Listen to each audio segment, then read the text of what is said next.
let's be realistic here, man. James Morgan is starting over Mike White. This is the worst times. This is some XFL podcast now.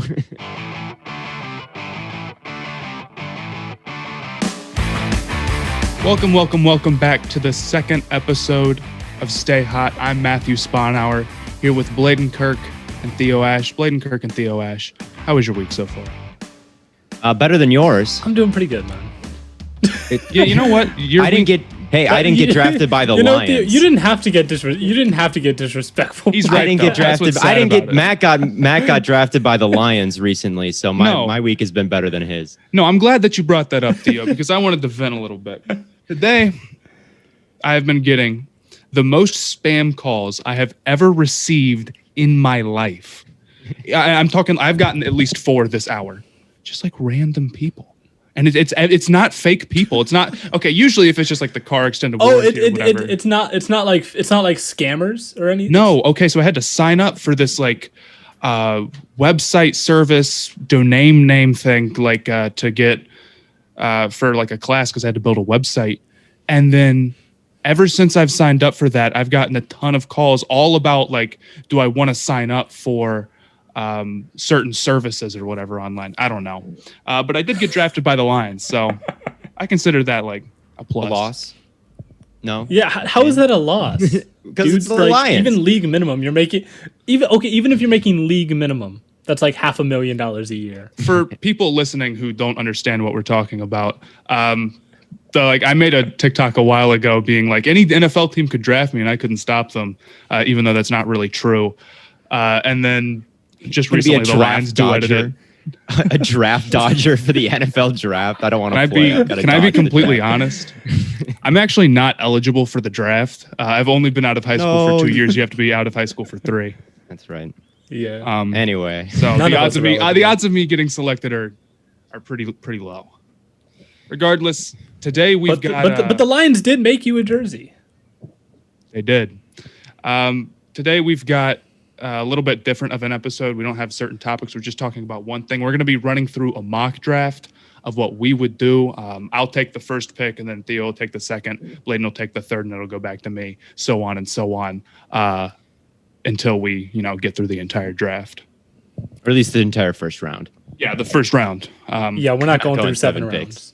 Matt might actually get drafted. I can't do 7 rounds. If we were doing 7 rounds, Matt would be off the board by like round 3. Yeah, I would. Wait, you guys wouldn't draft me? You'd be off the board probably by round 2. Oh, nice. Like I said, my evaluation of you on my second account, character concerns. Character concerns. So I guess we should go ahead and get into this. I've got the first pick, and with the first overall pick, the Jaguars are going to take Trevor Lawrence, quarterback, Clemson. Shouldn't come as a surprise to anybody. I feel like it's already been beaten to death talking about this, but yeah, Trevor Lawrence is my number 1 quarterback. The Jaguars' biggest need is quarterback. I don't think even when a quarterback does go first overall, typically people at least try to stir up some rumors that they might not end up taking that quarterback first overall. They can't even do that in this case. It's that much of a lock. So I'm not exactly thinking outside of the box. Yeah, no one's going to argue with you on this one, Matt. No, I don't need to explain it. So I've got the second overall pick, and with my second overall pick, the New York Jets select Justin Fields, quarterback from Ohio State. And I'm not the world's biggest Fields guy, but he is my number 2 quarterback anyway. And after the Clemson game, like that kind of showed the kind of potential that he has, and the accuracy and the athleticism that he has and the toughness that he has. I do think that he's the second best quarterback available. I don't even, gun to my head, ask me who the Jets quarterback is right now. Tell my family I love them. They need a quarterback. Fields to me is the second best one. So he's going here. Yeah. Gun to your head, call me. It's James Morgan. Oh, or Mike White Mike White is second on their depth chart right now. Who are those people? They don't have a depth chart. Go to their website. They don't have a depth chart. Well, the last depth chart I looked at. They have a roster. Come on, no. Let's be realistic here, man. No. James Morgan is starting over Mike White. This is the worst. Some AAF Can you tell me James banter, Morgan's where height? this Tell me one thing about James Morgan. I think Mike White is from is some XFL Western podcast Kentucky. now. That's my guess. Arena League. All right, Blaiden, you're on the clock. All right. Well, I'm on the clock. I have the third overall pick, and with the third overall pick, San Francisco 49ers traded up to take Miami's pick, and they're going to take Trey Lance. Now, if Justin Fields were here, which he might be in the real NFL draft, I think they should take Fields. Like Theo said, he's the second best quarterback, in this draft. But the third best, I would say, is Lance. Has probably more athleticism, massive arm. I don't think I've seen many quarterbacks who can throw it as hard or as far as Lance can. That dude is an absolute athletic specimen. And he's my third best quarterback. So with the third pick, 49ers take him. I can't disagree. Ceiling super high. I have the fourth pick, but Mike White is from Western Kentucky. That is where he went to school. I think he got drafted in like 2018 or something. But I remember him being. No one cares. And back to Mike White. I think people had him as a sleeper, and I just had that in the back of my brain. Did they actually have him as a sleeper? Every like quarterback who goes late, like every day 2, day 3 quarterback is somebody's sleeper. But I've got the fourth pick, and that's the Falcons picking, and I'm gonna go with Kyle Pitts at 4. He's the number 1 player on my board. The Falcons, they do have Hurst, so it's not like they're desperate for a tight end, I guess, because I don't think Hurst is the worst thing in the world. But here you just got to go best player available, I think. They could potentially go quarterback in the real draft if it was like Trey Lance or Fields, but I'm not a huge Jones guy. I'm not a huge Zach Wilson guy. So I just go BPA with this pick. Yeah, so BPA, you're not taking into account positional value here, right?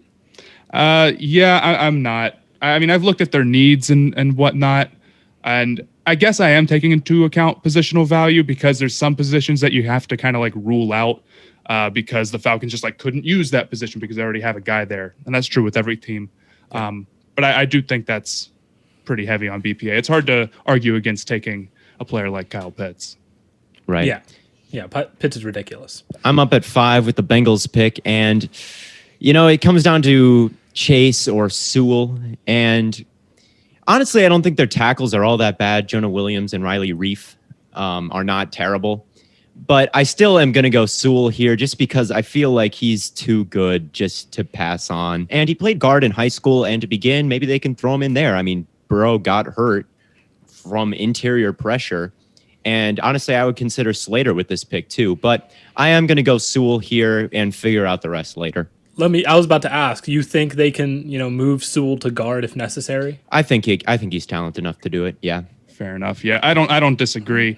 Reif is good, but then who knows how long term he is like there, and then you'd be kicking yourself if like next year for some reason Reif isn't on the team or whatnot. Or you can move Reif to guard. I feel like offensive linemen can kind of move to guard. Like, it's not ideal, but I think they all can play the position. It's not a totally different, universe. No.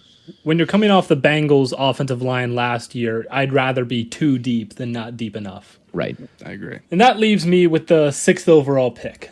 Miami Dolphins. Traded back to 12, traded back up to 6. And, a lot of people are thinking maybe they'll take a receiver here. But I'm going to take Rashawn Slater. They're another team that I think really needs some help on their offensive line. And Rashawn Slater, a lot of people talk about Penei Sewell, but Rashawn Slater, arguably the best tackle in this draft class. Dude's an absolute demon. And with the 6th pick, he goes to Miami.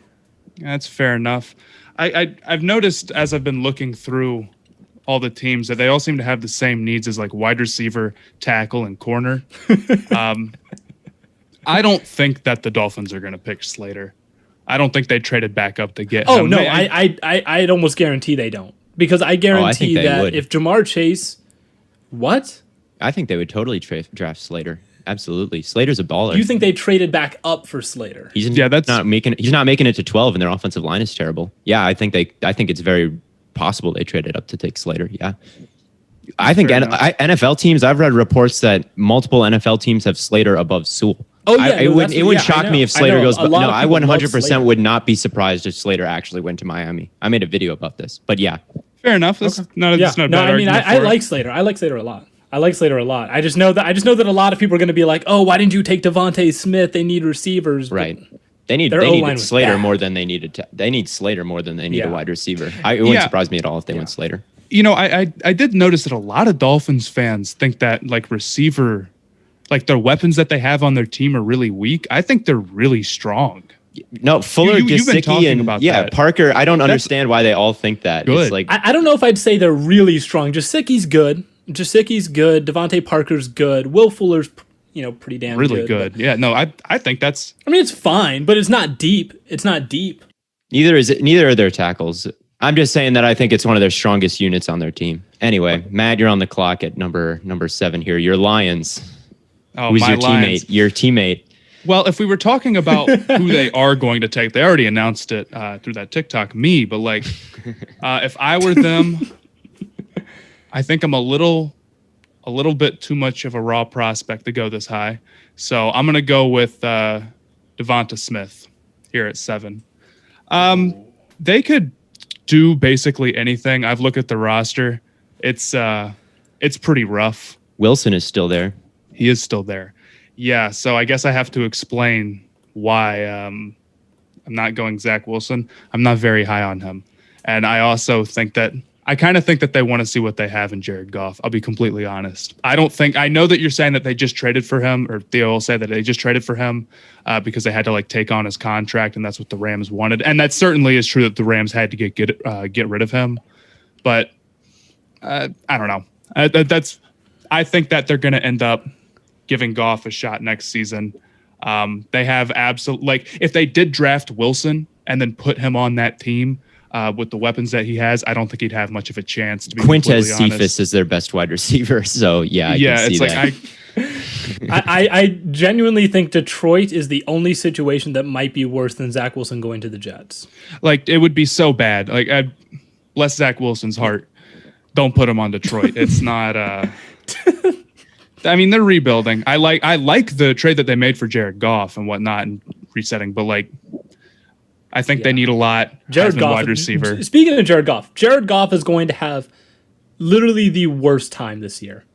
Yeah, he's not. I don't think he's not going to have much quarterback. fun. I don't think any quarterback is going to struggle more than Jared Goff will. I don't want to trash the team that just made a very nice video about me on TikTok too much. I really don't. But it's just the line not very good. They're in the middle of a rebuild. That stuff happens. Yeah, and it's very simple. So I don't think anybody. I don't think you could go. It's a Heisman receiver at 7. Yeah, I think it's valid. Yeah, I've got your Panthers, Matt, and Zach Wilson is still there. Honestly, I don't view Zach Wilson and Darnold as players who are all that dissimilar to each other. To be completely honest with you. So again, for me, who's not a big Zach Wilson fan at all, I really don't view him and Darnold as like two different leagues of the types of players that they are. Yeah. They have good wide receivers, and I'm going to take Surtain here for the Panthers because he's the Mike Evans stopper in my opinion. Like NFC South has Evans and Michael Thomas and Julio, all these big wide receivers. Surtain has the length, the size. I think he's probably the best defensive player in this class. I think Surtain can match up well with all those big NFC South wide receivers. I think he'd be a really solid pick there. I can't disagree. I think that's what I would have done in this situation. Hopefully, I mean, I wouldn't be mad at that if it happened in real life. But I kind of expect either one of the top 2 tackles to be there at 8, or if not, then maybe Lance or Fields will be there at 8. I think it'll be a little bit more interesting than that because I feel like with how the board's fallen so far, that's a pretty cut and dry choice unless you want to go Darisaw, which also wouldn't be a bad choice. But I mean, Darisaw's really good. Yeah, we need a corner super bad, so I agree. I'm glad you're not mad at me. All right, so I guess that does that leave me then with Denver?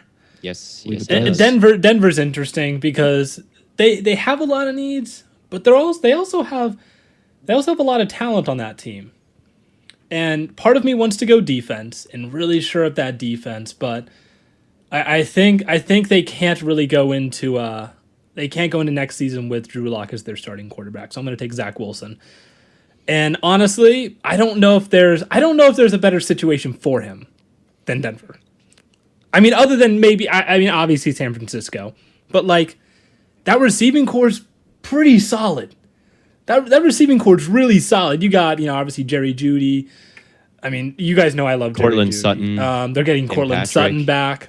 Noah Fant's a really good tight end. I mean, I think they'll, if they got Zach Wilson, I don't think, real draft, he probably won't fall there. But this scenario, I think Denver would like Zach Wilson. I've heard some rumors that what they're actually planning on doing at quarterback is trading for Teddy Bridgewater. I would be a big fan of that. Oh, I think Bridgewater is not on the Panthers at the end of the draft. I'm feeling pretty confident about that right now. It wouldn't surprise me at all if that happened. That makes sense to me. I think there's a lot of different teams that might try to get him, even as maybe a backup. If Wilson did fall to them, though, I wonder if they would still trade for Bridgewater. But I'm just that won't happen. I think in real life, Wilson's I just pretty feel cut and I feel dry like at number Denver's 2. going to take a quarterback.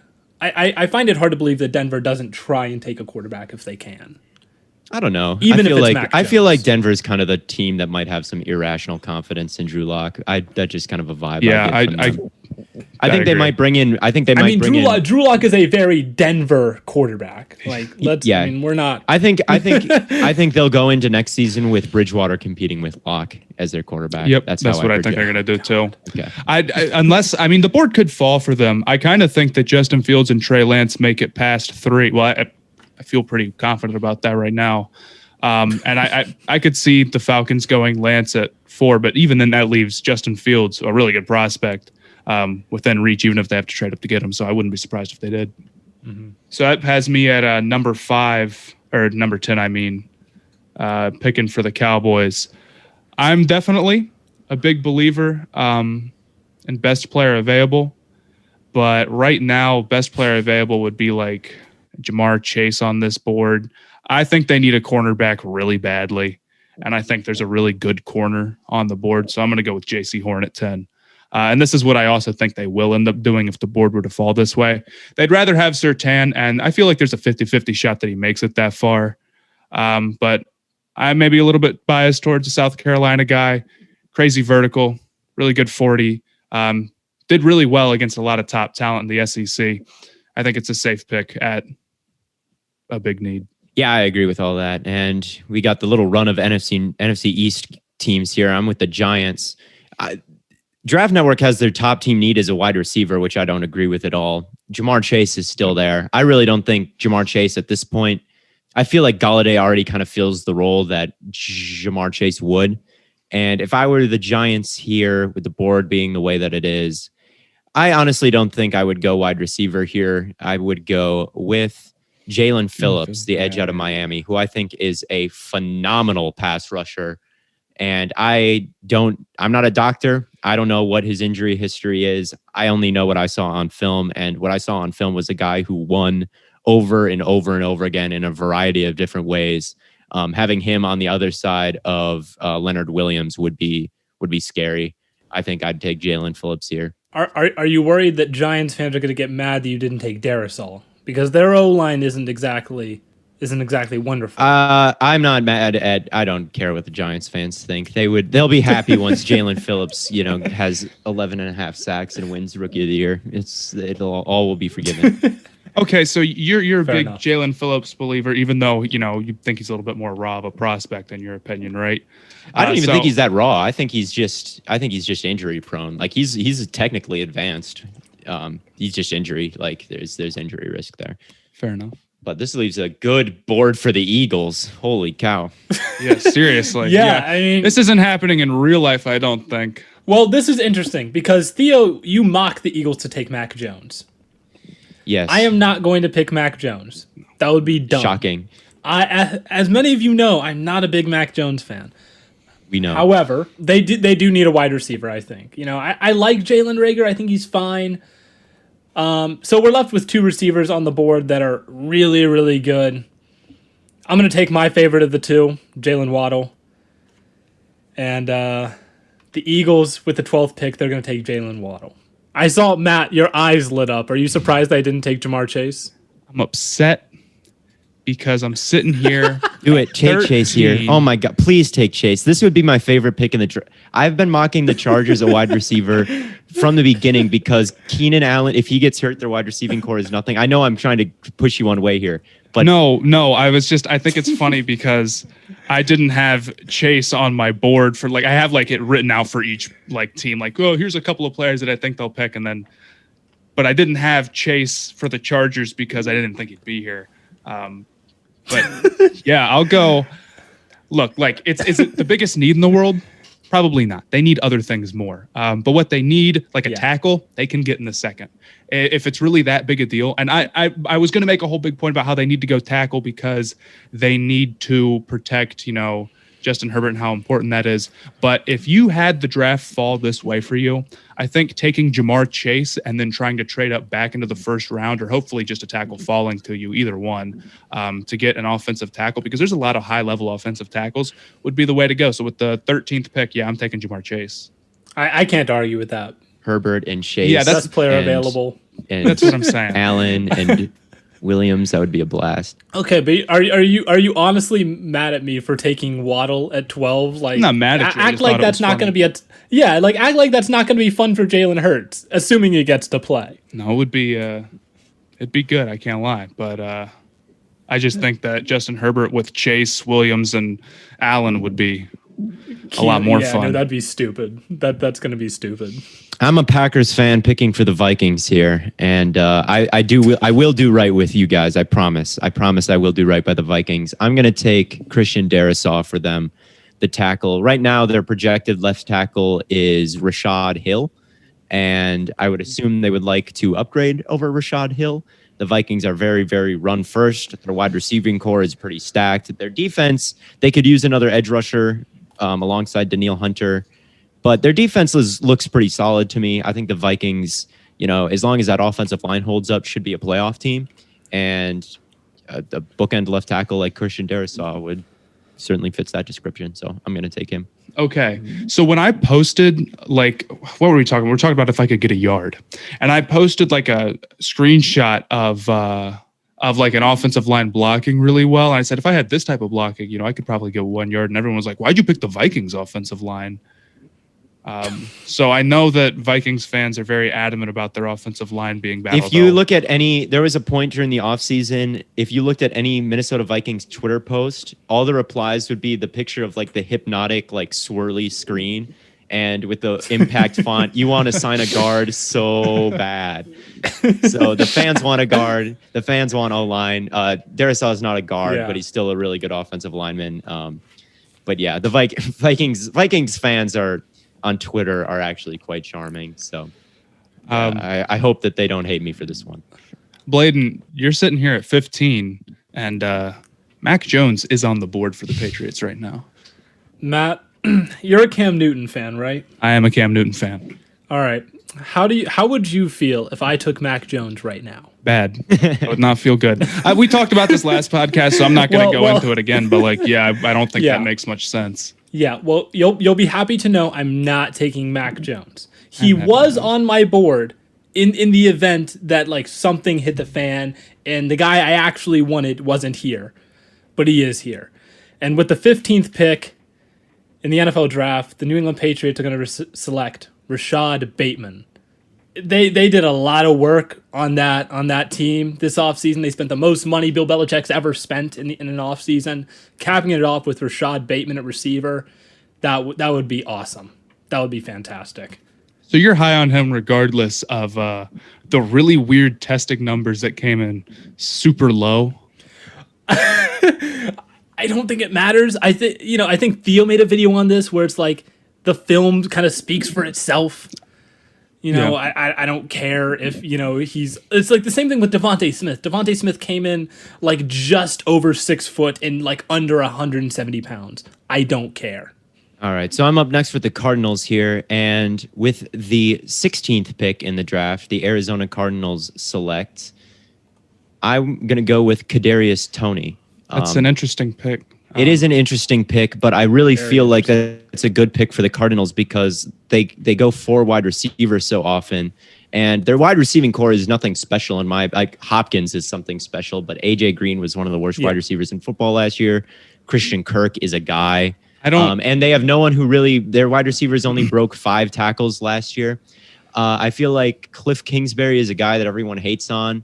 But I feel like with him spreading out the defense and getting one-on-one situations across the board, I feel like having a yak monster like Tony would really help them out, and they can get the ball on these short out routes and actually do something with it after Kadarius Toney breaks the tackle and continues to go another 20 yards. Because right now, they don't have anyone who can do that. Like I said, their wide receivers broke 5 tackles last year total. Kadarius Toney could do that by week 2. I don't disagree with that pick, but I do have the Cardinals. I didn't want to like interrupt you or anything because you were on a roll, but you want to pick for the Raiders then? Oh my God, I'm an idiot.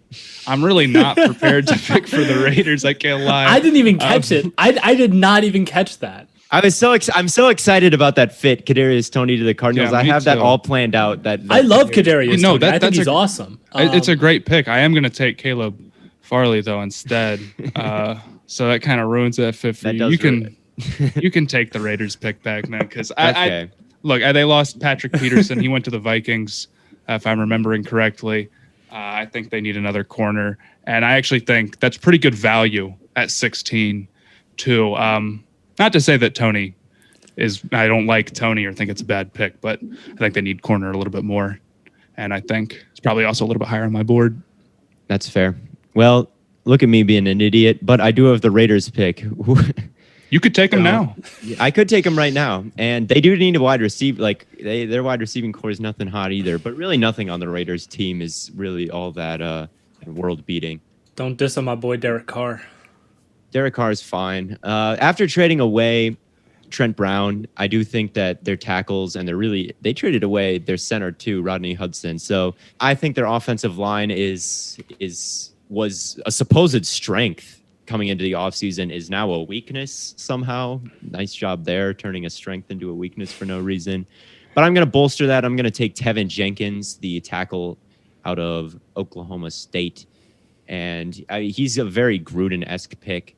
And yeah, can line up at right tackle and fill the void that Trent Brown took. Trent Brown was held. And I just think that'd be a solid pick. He's very mean, pancake Joseph Asai in that Texas game at least 5 times. And Joseph Asai is getting some first round hype.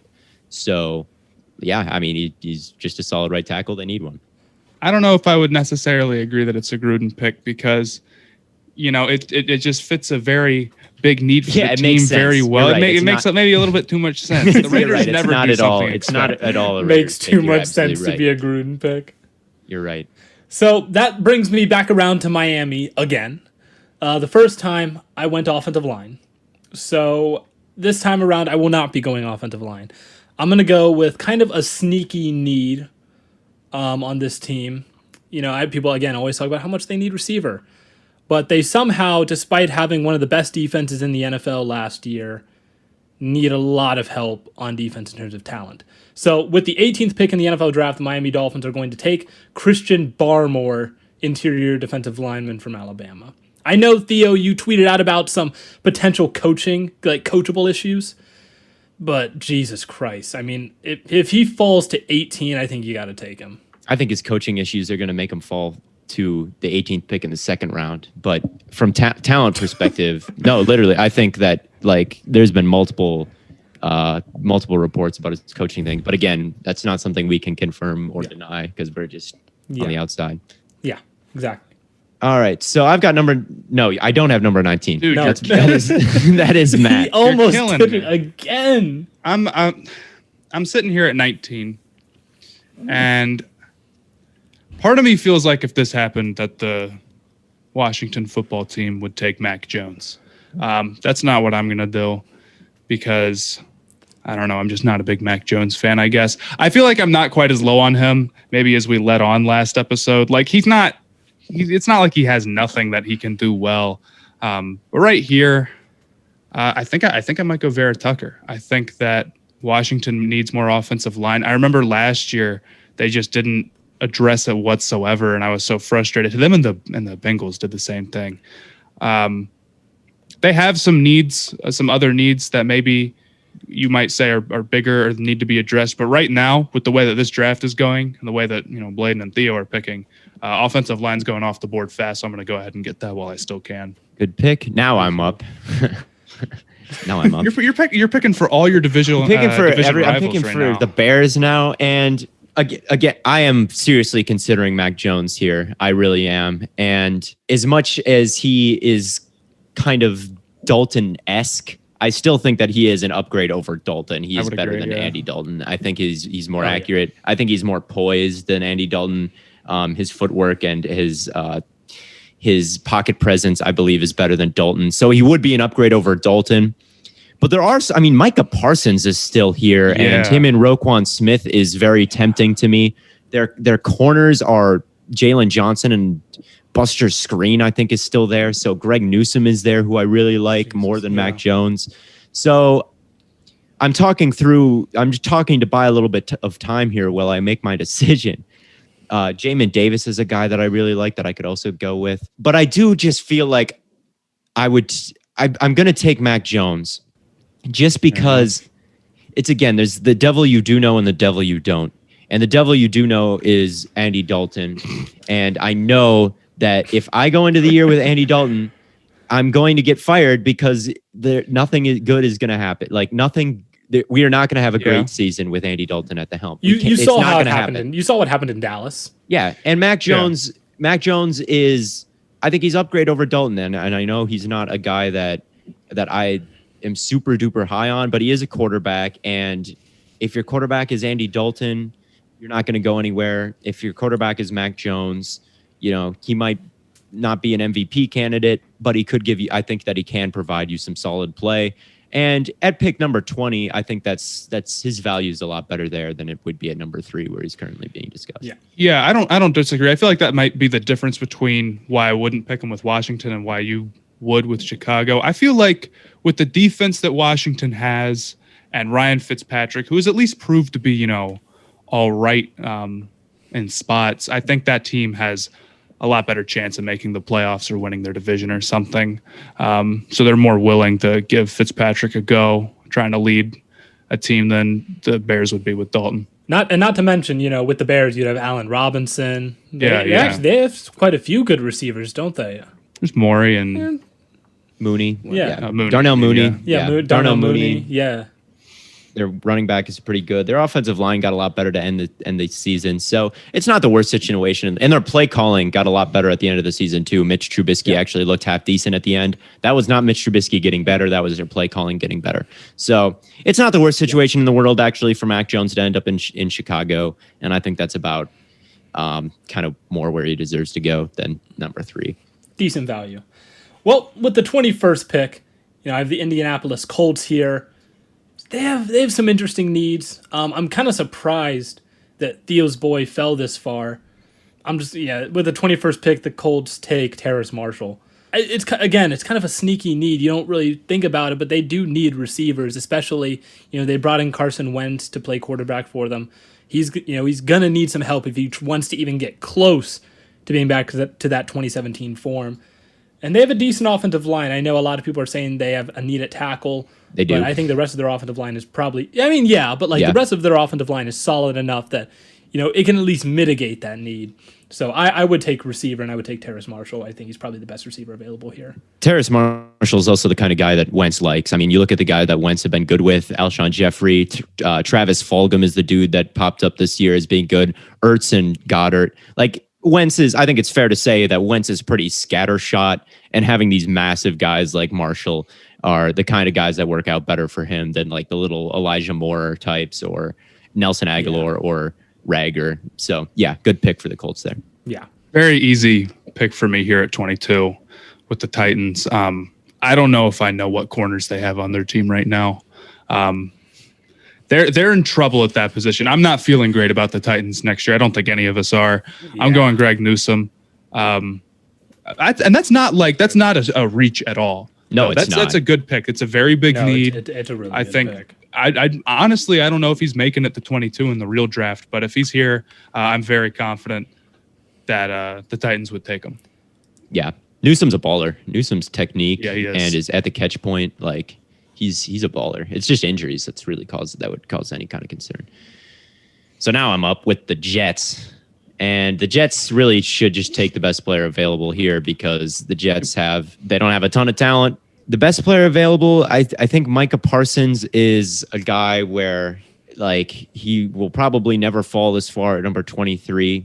He's actually not my top rated linebacker though, is the thing. So I don't know if I was the GM, if I would take Parsons over some of the guys that are here. Kwity Paye is also here, who I like a lot. They need corner. They need a lot of things. But I am going to take... CJ Mosley is back. This is what we would do. And I do like Jamin Davis more than Parsons. And that's who I'm going to take here. And I know everyone's going to get mad at me, but Micah Parsons was kind of a one-year wonder in 2019, and Jamin Davis was kind of a one-year wonder in 2020. And I think everyone kind of crowned Micah Parsons after 2019 as the best linebacker in the draft. And he's kind of coasted on that because when I watched 2020 Jamin Davis versus 2019 Parsons, I thought that Davis played a little bit better. I thought he was a little bit more physical. I thought he had a little bit of a higher game IQ and wasn't asked to shoot gaps all the time, which was kind of Parsons' thing, was just like, get up the gap as fast as you can, shoot it, try to blow the play up. I thought that Jamin Davis's role was a little bit more refined and more pro ready. So again, is this probably going to happen on draft night? No, but that's just what I would do. I knew that Parsons was going to fall because none of us were super high on him, but it is weird still having him on the board. So I guess that brings me to Pittsburgh then, right? Mm-hmm. And, it kind of sucks. I have to pick for my biggest rival, but Theo's been doing that all night, so I guess I can do it once. And, since he's fallen this far and, the Steelers did lose Bud Dupree, I think it's only right that they do take Micah Parsons here. I know they have a really weird set of needs, but I think I'm going to go best player available here. I do want to go tackle. I do. But I think if Micah Parsons is there, you kind of have to go with them. So with the 24th pick, I'm going to have the Pittsburgh Steelers taking Micah Parsons. Yeah, I actually I kind of think that maybe this is giving me a prediction for actual draft night. You notice how, like, in a lot of mock drafts, you'll see a run on tackles go in the second round, even though people are like, oh, it's a really deep class at tackle. I bet you that happens a little bit sooner than everybody's expecting because nobody wants, like, everyone's like, oh, I'll just go get one in the second. But I don't think it's going to be that simple. A lot of those guys, a borderline first-round talent tackle, more than likely is going to be a first-round pick just because of positional value. But sitting here at 25 with the Jaguars, I'm going to go Alex Leatherwood. If I were the Jaguars, I'd be very afraid to miss out on one of the high-level tackles, particularly bringing in Trevor Lawrence. I know they have Cam Robinson, but I can't say that I'm sure who they have on the other side. So when you get a franchise quarterback and then you go try to pick a franchise tackle, I feel like that's a pretty good plan. I'd agree. And their offensive line with tackles is good. Their interior offensive line is really good. Yeah. Their tackles are the weak spot. And, I mean, offensive line is a big engine, and you got to put Trevor Lawrence behind. You don't want to Andrew Luck him out of the league. You don't want to Joe Burrow him. I mean, Joe Burrow's not out of the league, but, like, his rookie season was battered. So, yeah, definitely a good pick to take a tackle there. So I'm up with Blaiden's Browns. Oh God! Man. I already know who you're picking. No, I'm not. I know you think I'm going to pick Gregory Rousseau, and you're not going to pick Rousseau. I really wanted to take Gregory Rousseau at 25 because I really thought that. I do kind of want to take Gregory Rousseau. I do. No way. Just do it. Yeah, you know what? I am going to do it because Gregory Rousseau is a good player. Gregory Rousseau is a very good player, and he's someone that is getting so unnecessarily slandered in this draft process because he's not refined. He's not a finesse rusher. The dude is a converted wide receiver playing edge defender. He was 19 years old in the SEC. He's just got done playing, like I said, like playing defensive back, and they threw him in the SEC, and he got like 15 and a half sacks, 19 tackles for loss. Like, oh, they didn't come in ways that were like really sexy and ways, but they still, the production was still there incredibly early in his development. And he didn't do it with like chop rips, like around the edge. He did it by just having a freakish frame, long arms, and pushing guys around. He came up through the middle, and I know with they lost both of their interior defensive linemen this year. And honestly, that might be the spot where I end up putting him. He trained with Calais Campbell during his time off, and that's another freakish long interior defensive lineman, and that's kind of where his ceiling is. The Browns defensive line coach worked with DeForest Buckner, who's another just massive guy who had kind of the same problems coming into the draft to a different degree. But I think Rousseau is a guy who, yes, he does need a lot of work, but I think that his freakish frame and strength, and he's fast, I think that it's not a bad pick, and I think it fills a need for the Browns. So, yeah. Correct me if I'm wrong. Two things. Number one, the reason why I said earlier that I thought you had Jalen Phillips as the guy who was raw was Rousseau who was raw. Yes, I got Rousseau is, other Second Miami off, guy. Is that not, I mean, on the first episode of this podcast, you went on like a rant about Rousseau, and now you just did it again.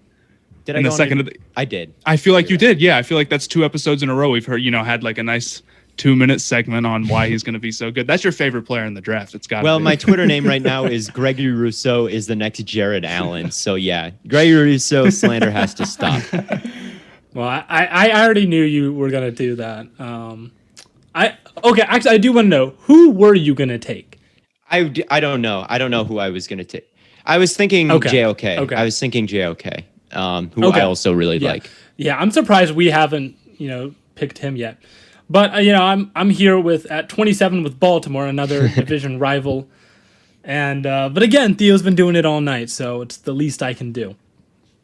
And they have a couple needs. They traded Orlando Brown away, so they need a tackle.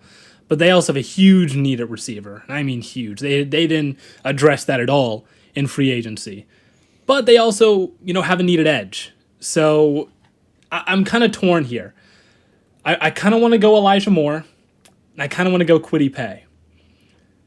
And with the 27th pick in the NFL draft, I'm going to have the Baltimore Ravens taking Elijah Moore. I think it makes the most sense in terms of need. You need a receiver bad. Like it's to the point where, if Lamar is bad at throwing, so be it, but at least figure it out, like eliminate what it could be, get a good receiver and just figure it out. Like, stop toying with, Hollywood Brown. And they've got another pick here in a couple, so they can still fill that edge need. Yeah. I'm telling you, every single team I'm sitting here and I see their top 2 needs is like corner, wide receiver, or tackle.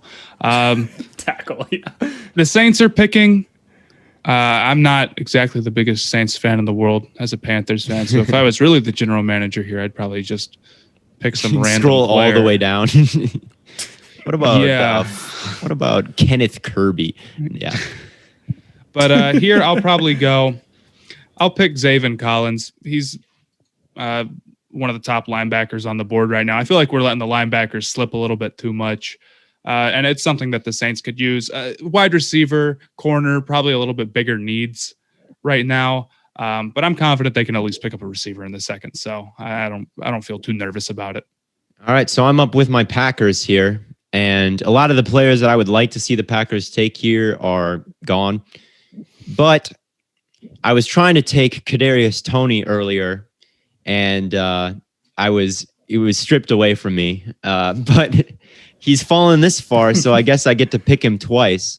And I know they never pick first-round receivers, but that's a little bit misleading because they pick so many second-round receivers. Like, they're not anti-picking wide receiver. They picked Devontae Adams in the second round, Jordy Nelson in the second round, Randall Cobb in the second round. I think James Jones was in the second round. So they hit on second round wide receivers all the time. The 29th pick is pretty much the second round. And they tried to make Tavon Austin happen last year, and Tavon Austin didn't happen last year. Kadarius Toney might actually have a shot at happening. Like if you're going to try to fill that kind of jet sweep role, yak monster role, Kadarius Toney is an upgrade at that. They want to incorporate that aspect of their offense. Kadarius Toney is a better option than Tavon Austin. So I'm taking Tavon Austin here for my Packers. Not Tavon Austin. I'm taking Kadarius Toney here to replace Tavon Austin for my Green Bay Packers. All right. Well, I guess that brings me back into the circle. The Buffalo Bills. The Buffalo Bills are interesting. Again, another team with just really odd needs. You know, Matt said that every team, it feels like they either need a receiver, a corner, or a tackle. This is a team that maybe needs a corner. I think you could argue. But I think they have a lot. They need a lot of help on their D line. They're a team that likes to run. Basically they just beg teams to run at them constantly. There's a lot of 3-man fronts from the Bills. So with that in mind, a lot of the best edge rushers are still available here. So honestly, I think I'm gonna go Kwity Paye with the 30th pick. The Buffalo Bills select Kwity Paye. I think that makes the most sense. Yeah. They need edge desperately. Mario Addison is not going to do it. They got ran on. They got ran over. So definitely a good pick there for. They just invite too much run. They invite too much for teams to just run on them for them not to secure an edge defender or an interior defensive lineman. For sure. Yeah. So I was gonna go Kadarius Toney with the Ravens' 31st pick because that's where I'm picking right now. If he had fallen, I would have gone back-to-back receiver, and then you would have because I'm tired of the Baltimore screwing around with this position. Might as well just get it figured out. But they could also, that's fine because they also need a tackle. And I'm going to go Liam. I'm sorry if I'm mispronouncing Eichenberg, this. I believe. Eichenberg. Yes. Thank you. Liam Eichenberg out of Notre Dame.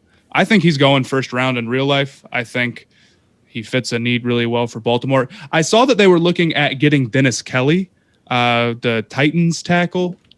If they could get him for cheap in free agency and they didn't have to go tackle in the draft, that would also be nice. They did get Villanueva, but he kind of struggled last year for the Steelers. So yeah. I wouldn't be thrilled with Villanueva. Yeah, but if you had like Villanueva and Dennis Kelly battling it out for a spot, I don't think you'd need to go tackle here. But since I can't obviously control the free agents that they sign, it tackles the move. All right, so I'm wrapping this up with the Buccaneers pick here, and I'm taking the top overall player on my board for them because, they're kind of stacked, and that is Peyton Turner, an edge out of Houston. Not someone who's gotten a ton of first-round hype. I think he's 47th here we're using the draft network to do our mock here, but Peyton Turner is going to go in the first round in this upcoming draft, and honestly, I'd be willing to take him top 20. Peyton Turner is a massive edge rusher. He's quick. You watch him against BYU, who had a very good offensive line comparatively to like the teams that they were playing.